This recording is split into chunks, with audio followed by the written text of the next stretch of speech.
Upon leaving Egypt, Abram returned to his encampment in the mountains, where he had built an altar to the Lord.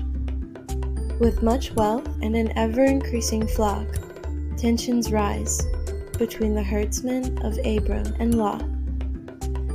Deciding it would be best to go their separate ways, Lot pitches his tent toward the wicked city of Sodom. Then the Lord appears to Abram, and he makes his home in Hebron, under what will soon be known as the sacred oak tree of Mamre.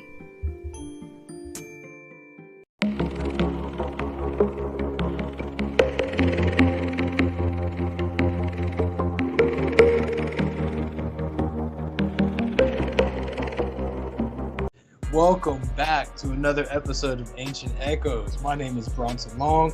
I'm accompanied, as always, by my brother Austin. And we thank you so much for tuning in tonight. If you are a new viewer here, please hit that like and subscribe button.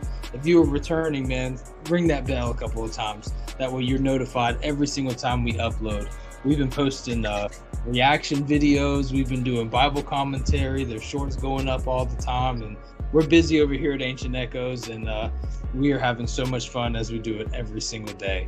Tonight, we're going to be going through Genesis chapter 13, a Bible commentary, and we're going to be covering a smaller chapter, I guess you could call it, but it's the story of Abram. This is our second video in the saga of Abram. If you haven't checked out part one, I'll put a little link to it somewhere up here around here. It's a fantastic episode, and I encourage all of you to go ahead and check that out while you're at it. But anyway, Austin, man, how are you doing tonight, bro? I'm doing great. Welcome, everybody. It's good to be back on the Genesis commentary. I'm just glad to get back into doing the commentaries, man. We've been doing a whole lot of other stuff, but this is our bread and butter here and what we really like doing. And we're working week by week and going through chapter by chapter. And sometimes we take a little time and get hit on some interesting concepts. Tonight, we're going to be doing Genesis chapter 13. We were thinking about doing 13 and 14, but we figured we'll just give it a shorter episode tonight and cover in depth some of these things and get back to what we usually do. So let's get into it, man. Let's go ahead and start with the Bible like we always do. And like Bronson said, if you haven't rang that bell yet, please do. A lot of our content doesn't reach a lot of our subscribers. And even me personally, on my personal YouTube account, the bell got turned off magically. So if you want to see our content when it comes out, hit that bell. And I also send a lot of stuff out on the community post. And don't forget to follow us on X. All right, Ross, let's get into this, man. Let's do this thing, man. So the last time we were hanging out with old Abram in the Bible, he went to Egypt, had a hard time over there, had some issues. And here he is in the very first verse of chapter 13, and he is making his way out of Egypt as we speak. So here we go, chapter 13, verse 1. And Abram went out of Egypt, he and his wife, and all that he had, and Lot with him into the south. And Abram was very rich in cattle and silver and in gold. And he went on his journeys from the south even to Bethel, unto the place where his tent had been at the beginning between Bethel and Ai, unto the place of the altar which he had made there at the first. And there Abram called upon the name of the Lord. So a quick recap. Abram was paid a very nice sum of wealth between cattle, silver, and gold by Pharaoh himself in exchange to make peace for what happened with his wife. We covered that in last week's episode. And again, he goes back to where he had already made an altar. We saw that a few weeks ago as well. We're going to be taking a pretty strong look into some of those altars tonight, what they may have looked like, some of their purposes, and some theological principles behind them as well. So stay tuned. Yeah, about to say, definitely stay tuned, because we have a lot on this. We're going to go ahead and go through this chapter, since it's a shorter chapter, and then we're going to go back and hit a lot of these things. So don't worry, we're going to go back and break all this down and really get into some of these areas with some maps and a clip and some other stuff coming up. So let's read through it, and then we'll go back and really dissect it at the end.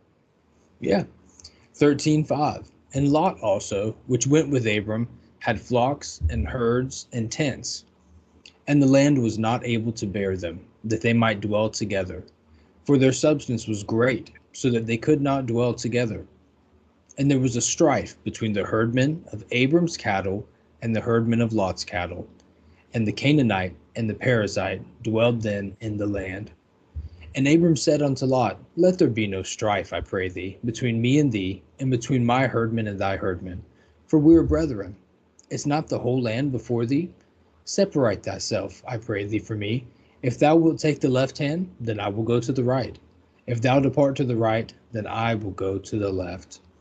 And Lot lifted up his eyes, and beheld all the plain of Jordan, that it was well watered everywhere, before the Lord had destroyed Sodom and Gomorrah, even as the garden of the Lord, like the land of Egypt, as thou comest unto Zoar. Then Lot chose him all the plain of Jordan, and Lot journeyed east, and they separated themselves the one from the other. Abram dwelled in the land of Canaan, and Lot dwelled in the cities of the plain, and pitched his tent towards Sodom. But the men of Sodom were wicked and sinners before the Lord exceedingly. And the Lord said unto Abram, after that Lot was separated from him, Lift up now thine eyes, and look from the place where thou art northward, southward, eastward, and westward. For all the land which you see, to you I will give it, and to your seed forever. And I will make thy seed as the dust of the earth, so that if a man can number the dust of the earth, then shall thy seed also be numbered. Arise, walk through the land, in the length of it and in the breadth of it, for I will give it unto you. Then Abram removed his tent, and came and dwelt in the plain of Mamre, which is in Hebron, and he built there an altar unto the Lord. So a brief synopsis of this chapter as we continue on. They come out of Egypt. Lot and Abram run into a small issue just between their herdmen arguing with each other. And Abram does, what I would call the bigger man thing. And says, look, man, there's no need to have beef between the two of us. You know what I mean? It's a herdman having issues. There's plenty of land, no need to argue. And I'll tell you what, you pick whichever side that you want to pick. And you pick this side, I'll go to the other. You pick the other, and I go to this. And I got some respect for that, man. I think it's really, really interesting to think about down here after they get separated. Then the Lord tells Abram that he is going to have this seed, dust of the earth. And I think this is really important, really important. I could be wrong on this, but before all this, Abram was told that he was going to have a great nation made after him, and that, those that blessed him would be blessed, and those would be cursed. I'd love to hear your thoughts on this, Austin, that Abram didn't have a wife, and he did have a wife, Sarai, but his wife Sarai, we had been told in previous chapters that she was barren. Yeah. Is it possible that Abram may have assumed that Lot would be a part of this when he's told you're going to be made a great nation? We don't know much about a seed. We don't know about Isaac yet. And then when Lot gets separated, I imagine this is kind of hard for Abram. This is his brother's son, and this may have been someone who he really loved. And there's problems amongst the herdmen, and it may have been tough for Abram to separate the two together. And right after they have separation, all of a sudden he gets this word from the Lord that says, you're going to have a seed. And I don't know if you've ever thought about that, or what your thoughts would be on that, about, perhaps Abram was under the impression that maybe Lot was supposed to be a part of this great nation. It could have been. I've always taken this as was God reaffirming his promise unto Abram. Mm-hmm. Like you said, she was barren, so I'm sure he was having doubts on that.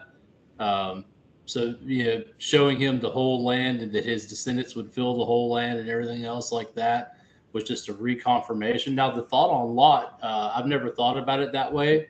I've always assumed that he would think that he would be the progenitor of that. Lot was his nephew, but right. At the same time, you would think that if I'm going to make a great nation of you, and now your descendants would be the dust of the earth, you would think that he would be the progenitor of that somehow. Yeah, most assuredly. Yeah, absolutely. Let's go up here to the top, man. Let's start breaking it down.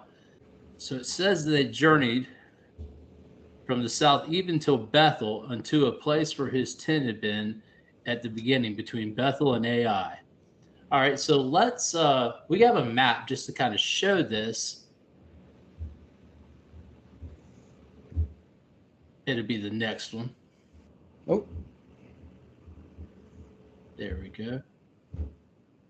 And this right where you see that pin mark at, right there would be, and that's just a different spelling for AI. Some Bibles have it spelled just AI, and then some have the H.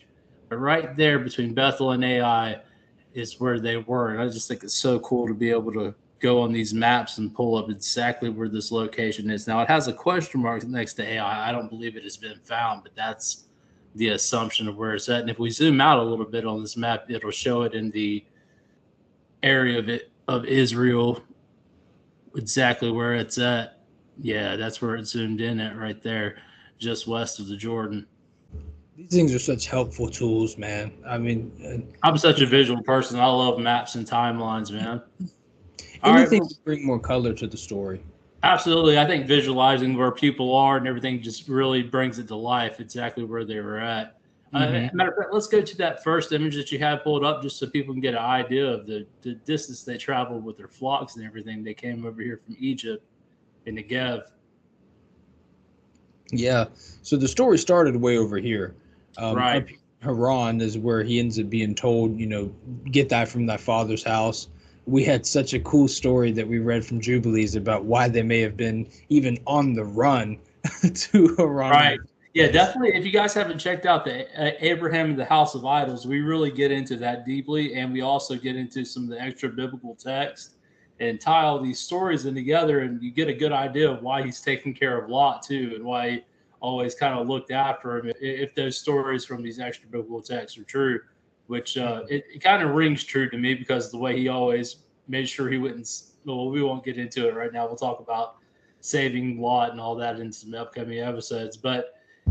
As we look up here north to Haran, so in chapter 12, we talked about him being in Egypt and everything that happened with Sarah. So if we could go to the west, so we show Haran and Egypt. So they came down here to Negev, and then they're in this chapter they're leaving Egypt and coming back up, so southeast of Damascus, and right there where Bronson has his cursor at. Right there where it says Canaan, just to the east of Canaan, right there is where we're talking about on that other map. So that's a pretty long ways to take all those herds and flock, especially across that Sinai Peninsula there. Oh man, can you imagine the calves? Not the animals, but like the muscle group. Yeah, yeah. I think honestly, it's strange. I think about that a lot whenever I'm on the treadmill or anything, and I'm walking or jogging uphill and everything else. Like, just imagine what those guys were doing in sandals going across the desert with all these flocks of animals. Right. They were men. They were men, buddy. Oh, dude, there's no doubt about that. And I guess when you think about it too, if you were guaranteed-ish, at least 100 years of life, you'd cover some ground like that, Yeah, you just imagine. We've talked about before in some of the Genesis videos, the early ones. Imagine what you could accomplish. In 800, 900 years, you have all kinds of undertakings and things that you would do. It's beyond comprehension. How you would look at life, everything would be completely different. You would not be in a hurry. There's lots of different things. Your whole philosophy on everything would change. Living that long and gaining that much wisdom. It's just imagine at 450 years old, you're now middle-aged. Just think about, in your lifetime, whether you're 30, 40, 50, 60, even if you're 20, just think about the amount of progress you've made in the last 10 years. Now amplify that by 10, right? Mm-hmm. So in 100 years, imagine how wise you would be, but still have a healthy body and be able to do stuff. It's fascinating. I won't go too far down the rabbit hole, but the whole philosophy behind it and the way you would view life would be completely different. Absolutely. All right, so let's go ahead and get back into this and check it out.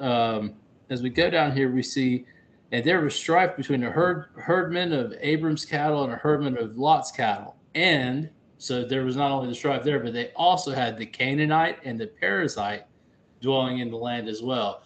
Now, we have a whole video on the Canaanites. If you haven't checked that out, please do. Very, very good video. I had a lot of fun making that with you guys. And also, matter of fact, if we could put that and the first part of Abraham at the end. Yeah. be in the corners at the end. You guys check those out. Very, very cool video. And the parasite that dwelled in the land. Now, we've dealt with Canaanites. We've dealt with Nephilim. We've dealt with all kinds of tribes of different people in a lot of our different episodes that we've done.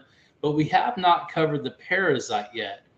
Now, we have a couple sources here. We've got encyclopedia.com and we have Wikipedia on these guys. I was trying to find a good clip for this to show you guys just so for a visual, because like I said, I like visuals, and I know Brawson does too. It's very lacking. We may have to make a visual one ourselves. Let's see here. The interesting thing about these people is modern day scholars link them to the Hurrians or Anatolians, so in Turkey, or coming out of that northern Syria area. But some of the older ones, they point out that there's no link between these parasites and the Table of Nations. So we're not exactly sure where they come from. According to, well, we can pull it up. I'll tell you what, let's pull it up in the definition in Blue Letter and take a look there and see. Yeah. Your code is H6522. I will say, whenever there's not a link between the Table of Nations or directly between the people in the Table of Nations, it starts sending off alarm bells in my head. Oh yeah, I start scratching the chin, thinking, where did these people come from? So it really, parasite is saying it means belonging to a village, people who inhabited southern Canaan prior to the conquest, inhabited of the open country, one of those Canaanitish tribes. But we come down here to the lexicon. It's a Canaanite race dwelling in the mountains of Judah. Their dwelling in the mountains need not set aside the etymology proposed, as their ancient abodes may have been in the plains. Towards Anatolia. Now, a lot of sources that I saw separate them from the Canaanites, that they were not... they were a different people group than the Canaanites, is what a lot of it says. So let's go to this. Let's go to the Wikipedia real quick on these parasites and see what we can see here. Yeah, it seems that the time that you see or hear of them the most is during the time of Joshua, or in your early period of the book of Judges. According to the book of Joshua, the parasites were in the hill country of Judah and Ephraim. And can we eventually, yeah, I'd be happy to. And they eventually became servants to Solomon. According to the Hittitologist, I hope I pronounced that correctly, the parasites cannot be linked to any peoples or lands known from extra-biblical sources, but there are speculative links to the Hivites and the Jebusites, who may have originated from a region called Q, and Assyrian sources, or Q in biblical sources. So, what? yeah, okay. So, all right, let's check out the Wikipedia on this, brother. I think this is Wikipedia, if I'm not tripping. This is is it? Yeah, okay. It sure is. Yeah, all right. So if we go down to the bottom there, and then in the Jewish history, the view formerly held, that the parasites were a prehistoric tribe which became assimilated to the Canaanites when the latter invaded Canaan.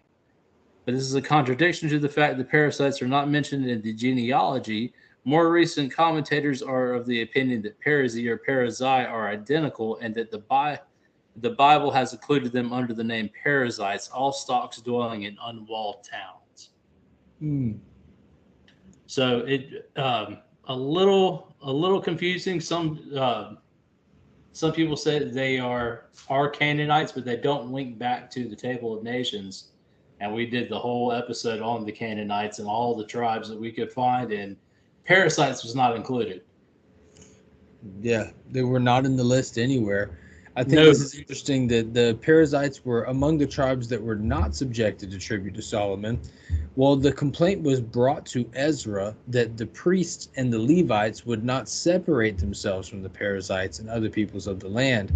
And so this was not a group of people in particular that your second temple builders found fit to be made in marriage. It wasn't even the second temple builders. It was also God himself said, do not mix with them. And we can look up at the top. It should cover it in this, I believe. But they were, tribes that were destined to be defeated.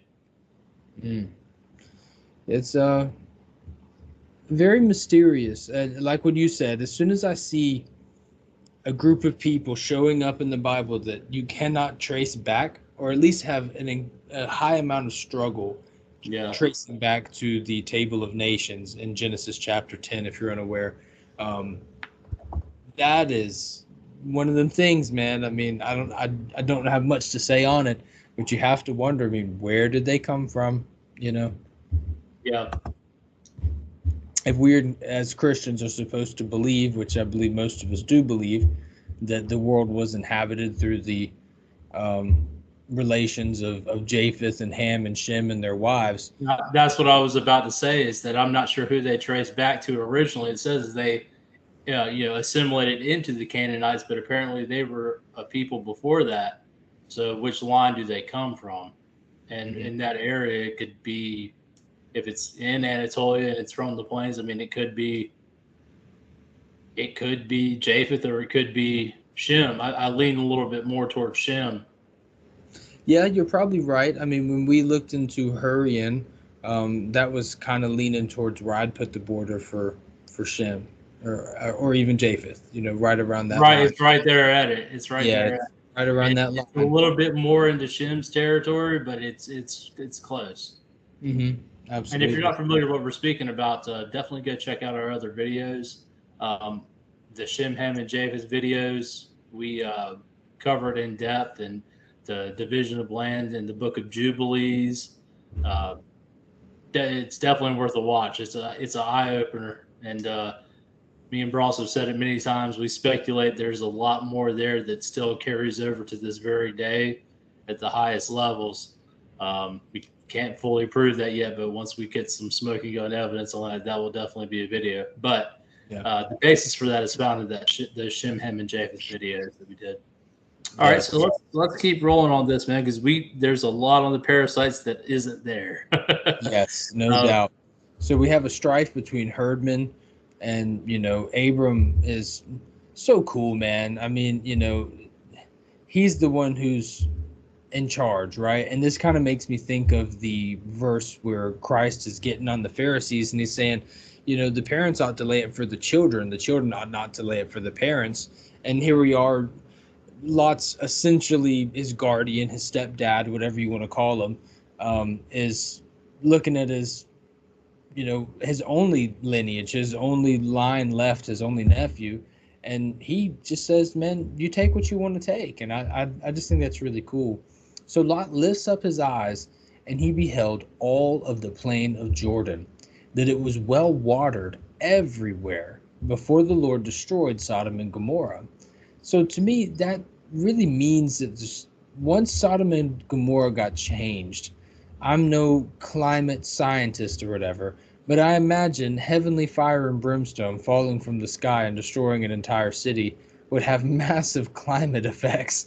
You know what I mean? Yeah, it would definitely, with the sulfur and all that, that would definitely affect the water table for sure, especially if you're looking, it's in that Dead Sea area. Wildlife too. Out of deer or whatever, things coming to drink. Yeah, well, especially the wildlife in those waters. Mm-hmm. There was definitely a change in the area there. Well, I'll tell you what, man. Do you want to pull up that area? Yeah, we're looking right on the plain of Jordan to the east, correct?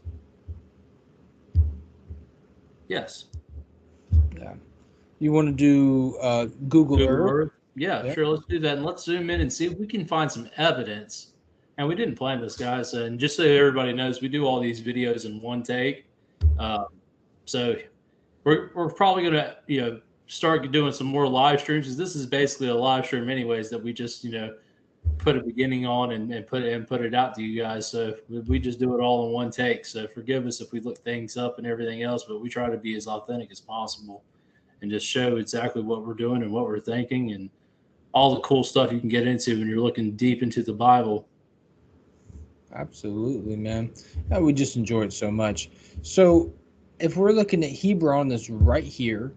I think Yeah, we it's said AI was a little bit southeast, so they would be around this area-ish.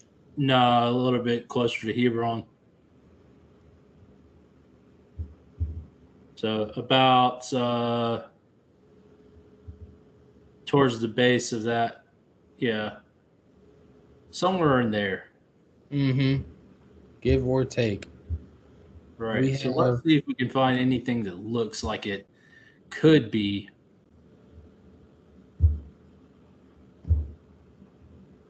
there's water there. Let's tune into that. Now, actually, look at this. Now that I see that picture, if you'll follow my cursor, this looks like a dried riverbed. Yeah, let's zoom in on that a little bit. See Hey, what else we can see. I am no archaeologist, but that just looks like water to me. No, is there any kind of yeah, from a distance it does look like a dried riverbed for sure. Yeah, all these veins coming out. Now, these could be mountains and hills. This could just be ignorant American guy talking here, but Well, let's zoom in on that right there. What is that? this here? Yeah, is there anything there? I'm gonna catch up in resolution here.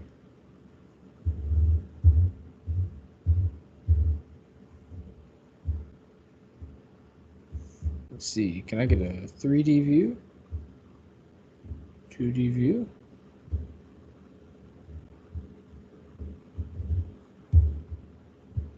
I don't think so, man. I guess not. But definitely from a distance, it looks like it could be a dried riverbed. But yeah, we could be wrong on that. We're not. I just thought it'd be interesting to check it out and see.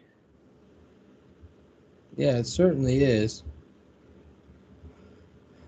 You gotta wonder though, man. I mean, I know everybody speculated on where Sodom and Gomorrah may have actually been. Oh, isn't that a cool shot? That's pretty sweet. Oh yeah, look at that. Well, look at the different waterways there. Yeah, that is so neat. I know some people put it around over here. I've seen maps that put it down here. I've seen maps that put it up here. Yeah, I've seen ones that put it right there at the southern tip of the Dead Sea. Mm-hmm. We're going to get into this Dead Sea region a lot more next week. We have the Genesis 14 and the War of the Four Kings versus Five Kings, and it takes place right here by the Dead Sea. So we're going to be digging into this area a lot more, so we can get out of here now. Just kind of cool to look at, but we'll be digging into this a lot more and seeing what we find. So I promise next week, if we see anything that could lead to show where these areas were well watered and we can find some archaeological evidence on that, we will be sharing that with you guys. No, sir. Next week we'll be digging into that. We may even have to split that one into two and really get into these kings and stuff. And we don't want to have 4-hour videos. Yeah. See. So now we did this first part here where Lot dwelled in the cities of the plain and pitched his tent towards Sodom, but the men of Sodom were wicked and sinners before God. So this is a little bit of foreshadowing about what's going to happen here. Exceeding. Right. Let's not forget that. Exceedingly. Lot. I always remember hearing, growing up in churches and stuff that. They always say, well, he pitched his tent towards Sodom, like as if that was where it was facing. Like when you unzip your tent and he opens it up first thing in the morning, stretching out, he just sees Sodom over the land. And there may be some truth to that. I don't know. But Lot, he's got some money too. I mean, we just read some of the things that he has just as much as Abram's got. And I'm sure Sodom was probably lucrative. I imagine he was probably making some money off of them, whether he's selling, I don't know, wool or whatever it is that he's got to sell. Places that are exceedingly wicked tend to be places that are a little more rich and a little more, have the time to delve into wickedness, whether they say idle hands or the devil's workshop. There you go. Usually people that have, lots of resources and and are the that's where you find wickedness blooming, is in those type of places. I mean, you could look at cities today, um, Mm, especially in this country. Good Lord. that's the truth, man. Um, this is kind of interesting to me here as we go into 14:15.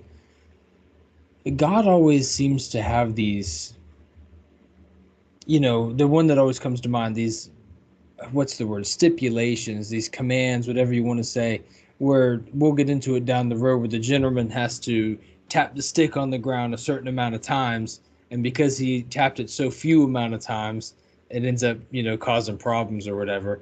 And I just wonder about when he says, now look from the place where you are towards the north and the south and the east and to the west, and he tells him to get up and walk through the land and the breadth of it. I mean, Yeah, well, just take a look at the land and get up and go check it out. Look around and see what I'm going to give you. And yeah. just, basically like, this is what I'm going to do for you. Be thankful for it. Yeah, yeah, there's something special about that to me, man. I don't know why I like that section right there so much, where again, Abram may be down, he may be upset, he's left his family behind, his brother died, and now he and his nephew are kind of separated, not even because they were arguing, but because there was a disagreement between the hiremen. And so here he is alone again, other than, hanging out with his wife, and got all this land, got all this wealth, and nobody to leave it to. And I think there's something special. There's something really cool about him saying, get up and walk around. Check this out. You don't see it now, but you see all the sand on the ground. You see all the stars in the sky. Can you count that? The whole world is going to be numbered like that, and your seed. And I think it's very appropriate whenever we're talking about Abram, is that naturally there is the physical seed, of course, but this verse here brings me some type of hope, and knowing that this is also in reference to the amount of Christians that will follow into the spiritual seed of Abraham. That Yeah, they're spiritual not. seed. Yeah. So he has a lot of descendants. So I was going to talk a little bit about the seed there.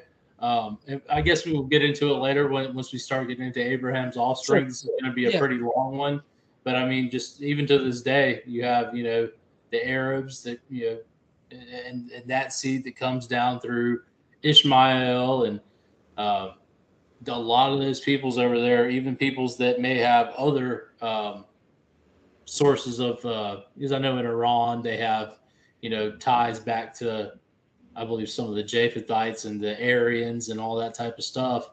But they also have intermingled with the line of Abraham. Um, Mm. it's spread throughout the entire earth, basically, Yeah. one way or another. So yeah, it's definitely a promise that's been fulfilled. It sure has, man. It sure has. And we often, especially people in our wing of Christianity who do things a little bit differently, Yeah, we often feel, think about Elijah, not that we're going through that, but about Elijah, where it's, I'm the only one left and there's just not enough people like us. And yeah, then you think, Abraham believed and it was accounted unto him as righteousness. And so if we believe too, we are the seed of Abraham. Check out Romans and Hebrews for that knowledge. And to think that, um, you may be a part of this seed. Think not that you have Abraham to your fathers to save you, for he can turn these stones into children of yeah. Abraham. And so Just to be, yeah. yeah, the children of the faith, man, the children of the promise, and to think that there really is that many of us is really cool. It really is. That few there be that find it, in reference to the straight and narrow. But I don't know. That just brings me a lot of hope, just some happiness, man. All right, as we get down here, we see, and this is where we're going to get into some of the deeper things diving into this. And one of the cooler things we found when we were researching this chapter, then Abram removed his tent and came and dwelt in the plain of Mamre, which is in Hebron, and built there an altar unto the Lord.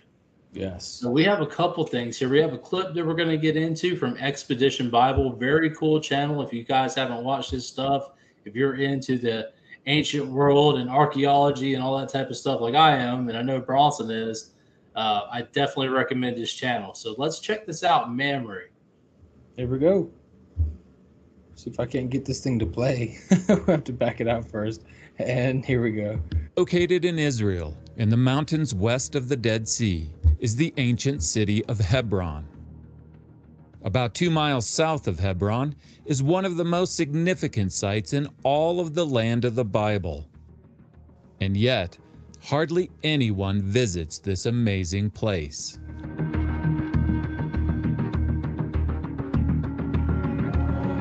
We're going to deal with the archaeology by following the excavations of the first excavator of this site, a German archaeologist named Everitus Mamre. Now, this archaeological site, when Mamre came here, was just a big mound, a small tell, and he excavated it layer by layer down. And we're going to follow his excavations from 1926 to 1928, when he dug from the top of this tell all the way down to bedrock. Many of the archaeological remains Mamre found can still be seen in the top plan from his excavations and at the site today.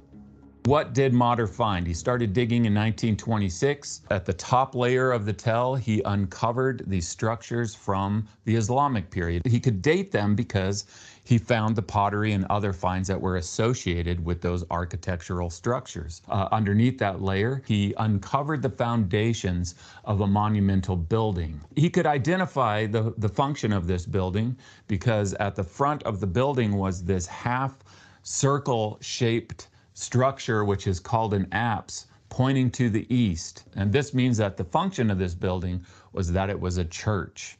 The pottery and other finds associated with it dated it to the Byzantine period, which makes sense because this is the Christian portion of the Roman Empire. We have to ask the question, why is there a church built at this particular place? Is it commemorating something? The layer beneath the church dated to the Roman period and included a late Roman channel.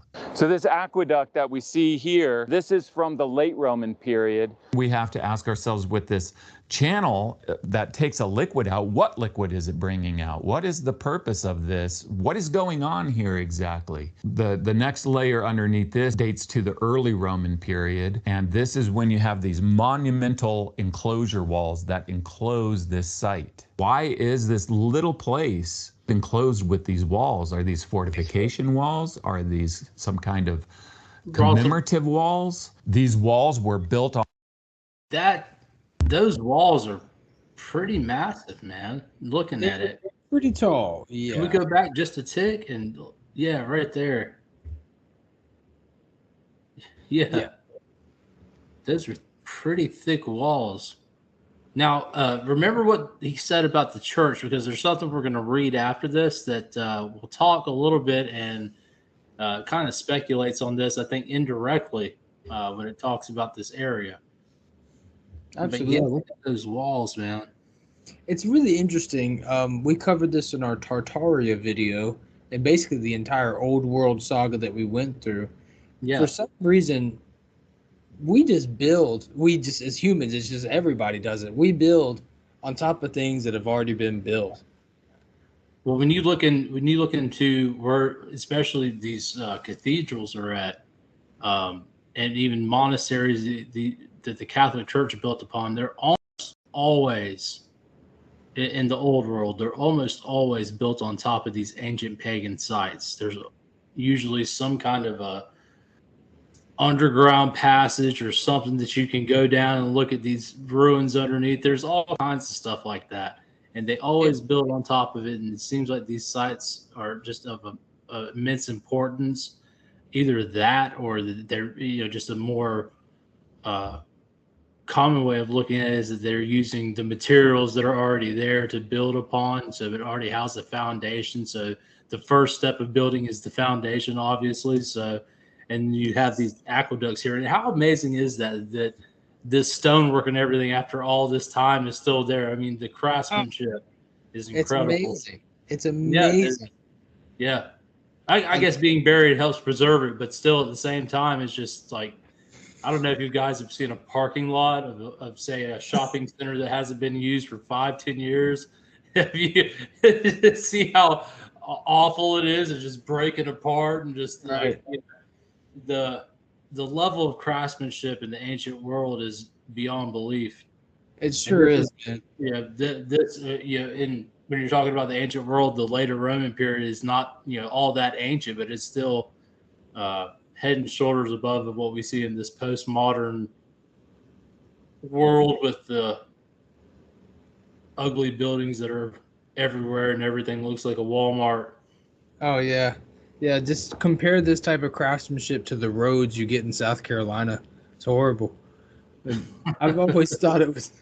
I've always thought it was fascinating the way that the Romans had running water to wash hands, or to the way that those aqueducts were designed to bring waters down from the mountains is just. They had indoor plumbing back then, and then after the empire collapsed, everybody forgot how to do it, and or they didn't have enough people to implement it. If they had the knowledge, it took quite a bit of people all working in cooperation to be able to do these things. What do you call that? Is that called like hydrology, hydrotechnics? What would you irrigation is? Yeah, I hydrotechnics it sounds pretty cool, but I don't know. I've made it 27 years flying by the seat of my butt. If you can't tell. All right, we'll continue this from here. But let's check it out, man.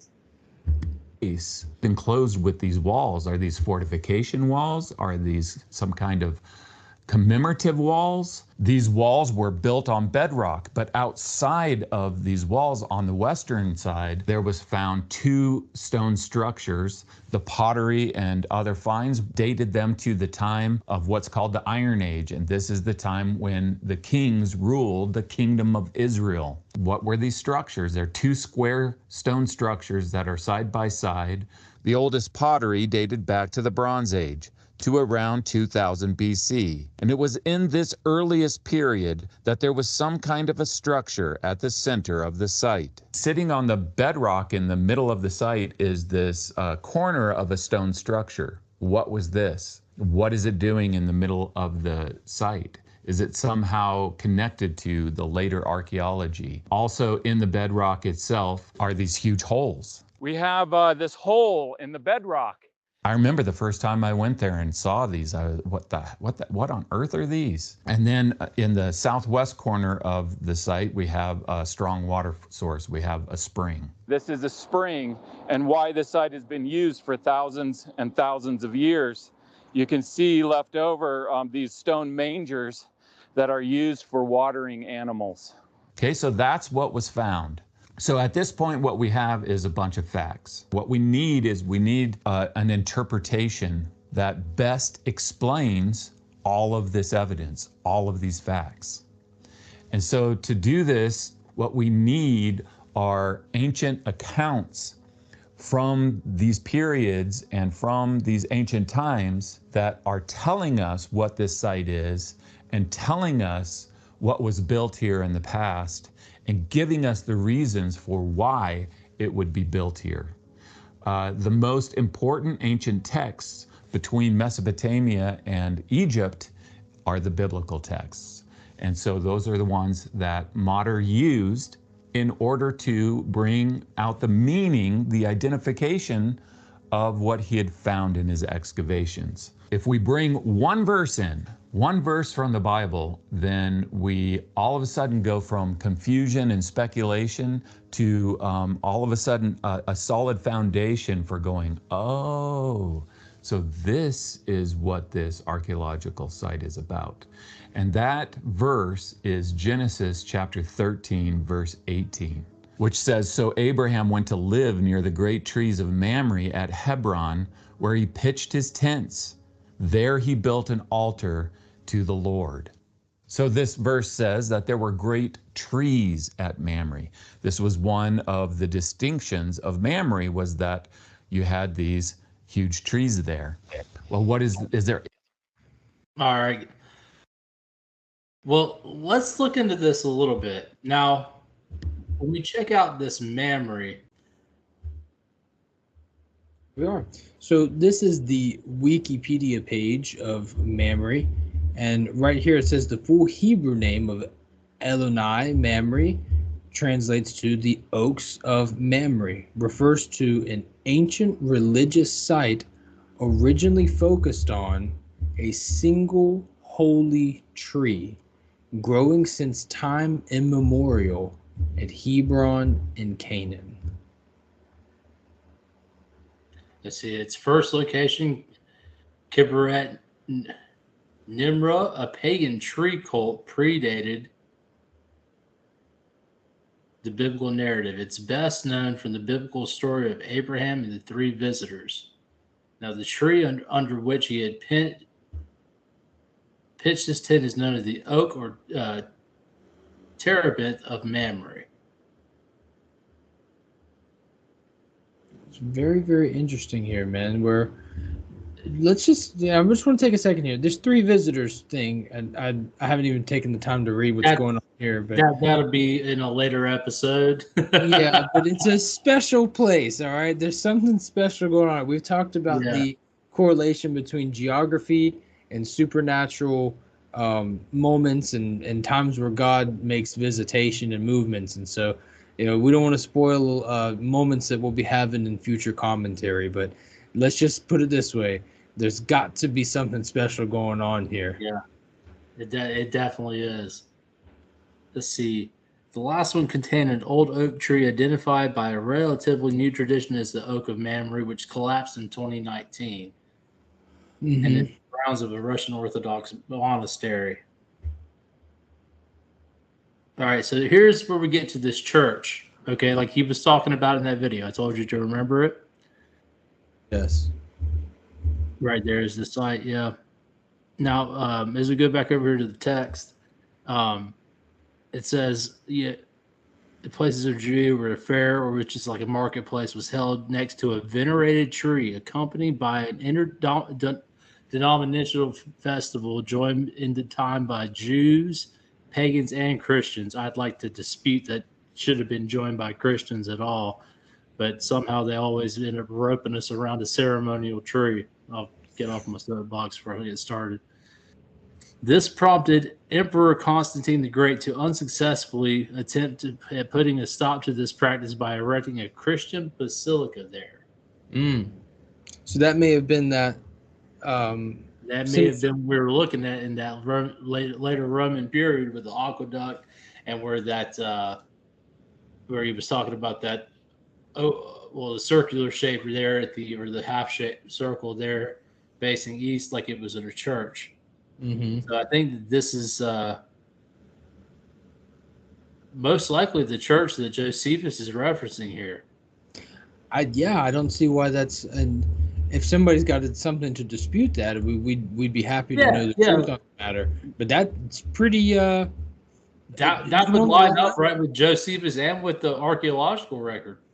Yeah, and that's good with me, man. I mean, that seems pretty much pretty good there. Personally, I thought that was a great find, Austin. I thought you did a good job on that. Yeah, that's really cool. That's very interesting, and it ties exactly what Josephus was saying, whether you like him or not. Now, this tree here is what really caught my eye on this. Is that the last one contained an old oak tree identified by a relatively new tradition as the Oak of Mamre. Yeah, let's check that out. Yeah, let's do it. So this tree, as far as I understand correctly, now there seems to be some type of difference between the Christians and the Jews. Some people say that this special tree may have been down the road. Some people say it was right here, but I just wanted to, let's just take a look at some of these images real quick. That supposedly this tree started to kind of fail in the 90s. Now here you see this is Abraham's oak in 1912, and so that's over 100 years ago. A little depiction of the same thing here. This is 1925. Look at the dapper, look at the bow ties. And this is 1927. Now check that out. That's in 2008. This is before the tree started to collapse, and it started to die in the 90s. But just because you get a little bit of root rot or because the trunk starts to fail doesn't mean the tree is actually going to collapse itself. But by the time 2019 came around, this tree was giving. But just I can only zoom in so far before the pixels start to spread out. But that tree Look at it is all twisted and everything. It's regardless of if it was one of the original oaks of Mamre or not. That's an old tree, buddy. Let's yeah. go over just a little bit. What is it saying there about the Antichrist? I apologize. I just saw that pop up. It's just you cool. There was some type of tradition that said that it would fall around the time that the Antichrist comes in, and so I can't remember where that's at, or I remember reading it though when I was going over this. I've yet tradition is that the oak of Abraham will die before the appearance of the Antichrist. The main oak trunk has appeared to be dead since 1996, following construction work in the 1970s. Now, what's cool, and look, man, I know sometimes I have my little cheese factory Christian moments. I get it, but forgive me, man. I just think it's neat that you have this tree that's brought up, and then when it dies, you have this little small sprig that's growing right near the withered oak.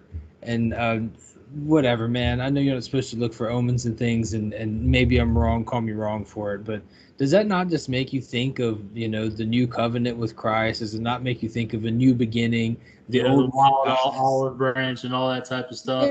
Yeah. So, I mean, the comparisons there are endless between new heaven, new earth. The old man dies, and et cetera, et cetera. The circle of life. The songs write themselves, actually. Right. But I thought that was really, really neat. And so maybe it is the same tree. Maybe it's not. I don't know. If it is, that is a really old tree. But very interesting that they did everything they could to save it. So when you got people putting in money to preserve and to do the things they can, you can see where they added structure. And to hear it, even back in, where was that picture at up top? It was 1912. It already looks like they may have something here trying to maybe support the branches to, prevent some type of damage or snapping or falling. And already this tree's got some wicked twists and turns in it. That doesn't look like a normal branch, so. It's definitely an old tree for sure. No doubt. Let's look at what else do we have on this oak of Mamre? Do we have anything here? Nothing more. We had the video. We had these two little Wikipedia sites, but here Abraham built an altar. Now we have a picture of this altar. I'd like to just show that just so we can get a good visualization of what these altars look like. Yeah. There we go. Now that, to me, if I was walking down the street and I saw that rock formation, I don't know if I'd call that an altar. I don't, to me it seems normal. But when we get it more into like the story of Moses, it tells how to make these altars, and it would make sense that we go into Abraham tradition. You have unhewn stone. If we check the email, I believe that I sent the measurements for it. I can't remember exactly what they are off the top of my head. I believe 5 cubits by 8 cubits or something like that. But it was given to Moses exactly how to make these altars.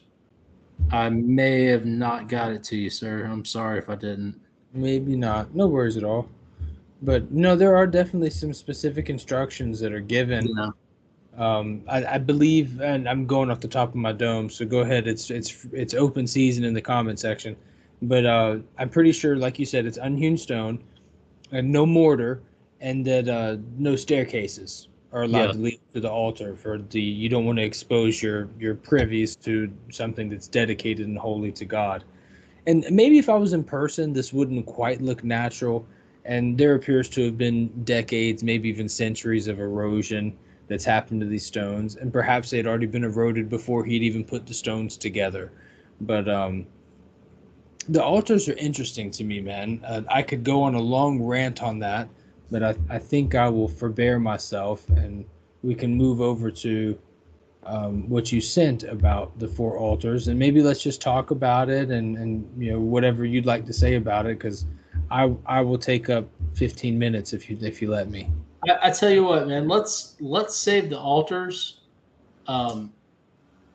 for another episode. Maybe when we do the Melchizedek episode, we'll dive into a little bit of what the early faith was like, the really early faith.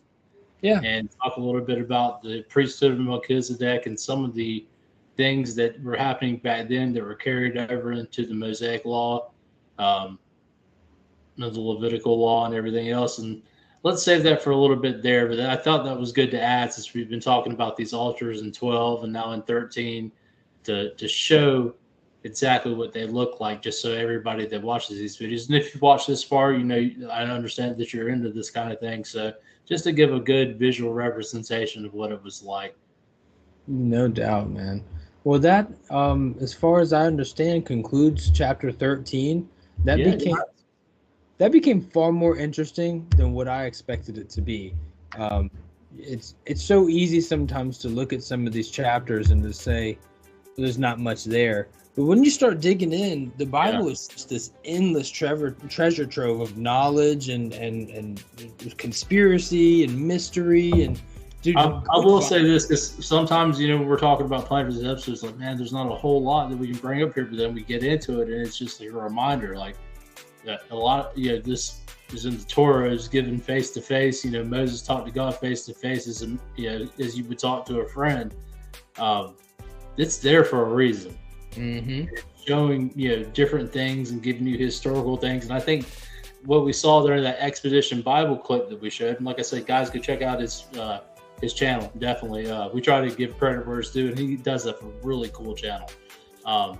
But we see there where they find the archaeological evidence of an ancient church there, and then we go to the writings of Josephus that was in, at least in the time of 70 AD, when the second temple was destroyed.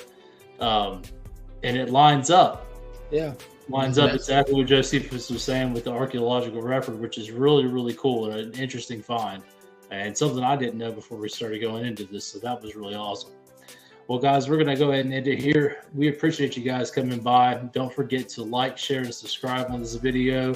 Our X page is at the top of our YouTube channel. That's how we talk to everybody. If you guys want to, have a conversation with us, or if you want to make a suggestion for an upcoming video, either put it in the comments below, or if you want to really talk about something, message us on X. We'll get back to you. Bronson, you have anything you want to say before we head out of here? Yeah, not really, man. I just really appreciate you doing what you do, man. You did a great job finding information and getting things together for this episode. And we just thank you to our viewing audience. We appreciate all of your support. We're working hard over here at Ancient Echoes to provide, top-notch quality content.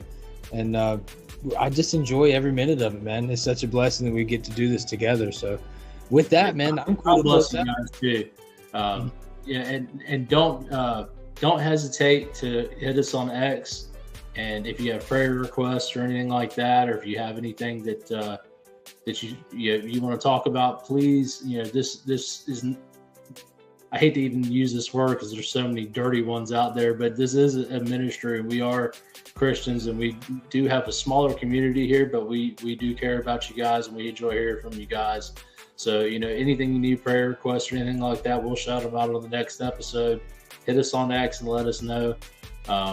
We want to definitely be there for anybody that's watching, or anybody that may have come to our videos and just wants to talk to people. We're normal guys, and we love God, but we've been through a lot of stuff ourselves. So I just felt the need to say that to you guys. So if you have anything going on or anything like that, you want prayer for, or anything like that, we will shout it out to our community and prayer warriors out there, and we'll come together and agree as one, and do everything we can in the spiritual realm to affect you in your physical life. So for us at Ancient Echoes, that's going to be all, guys. Have a good night. That's it, man. Y'all have a great night.